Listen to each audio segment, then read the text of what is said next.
Welcome to Hybiz News. I am Suresh Kochatal. The airline industry woes don't seem to be stopping. Now it's the turn of the Hong Kong airline Cathay Pacific Airways, as it said on Wednesday that it would cut 8,500 jobs and shut a regional airline at its grapples with a plunge in air travel due to the pandemic. About 5,300 employees based in Hong Kong and another 600 based elsewhere will likely lose their jobs, and 2,600 unfulfilled positions will be shut. The cuts are about 24% of the company's workforce, Cathay Pacific said in a statement. The global pandemic continues to have a devastating impact on the aviation sector, and the hard truth is that we must fundamentally restructure the group to survive, said Cathay Pacific CEO Augustus Tang in a statement. We have to do this to protect as many jobs as possible and meet our responsibilities to the Hong Kong aviation hub and our customers, Tang said.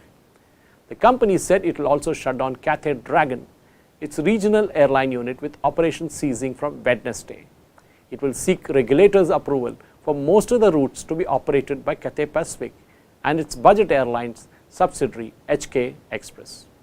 The restructuring aimed at reducing Cathay Pacific's cash burn to about 500 million Hong Kong dollars, that is US dollar about 64.5 million a month, from about 1.5 billion Hong Kong dollars, which is US dollar 193.5 million, to 2 billion Hong Kong dollars, which is US dollar 258 million dollars a month currently, the company said. The plan will cost about 2.2 billion Hong Kong dollars, it said.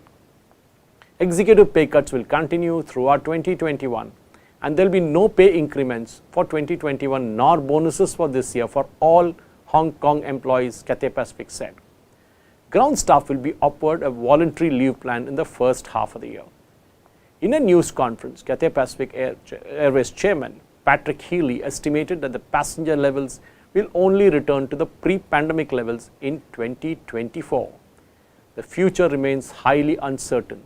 The crisis is deeper and the road to recovery slower and more patchy than anyone had thought possible just a few short months ago, he said. Healy said that Cathay Pacific is more affected than its peers, as the airline is 100% reliant on cross-border travel, much of which had stopped as passengers remain wary of flying and travel restrictions. Major destinations such as mainland China and other countries like Singapore and Thailand have temporarily closed their borders to visitors. Healy estimated that Cathay Pacific will be operational at less than 25% of its capacity for the first half of the next year, that is 2021, and under 50% capacity for the rest of the year as a whole. That might pick up in the second half of the year as travel constraints will hopefully ease, he said. In June, Cathay Pacific raised 39 billion Hong Kong dollars, that is about US dollar 5 billion, as a recapitalization plan that would give the city's government a stake of about 6% in the airline. Thank you.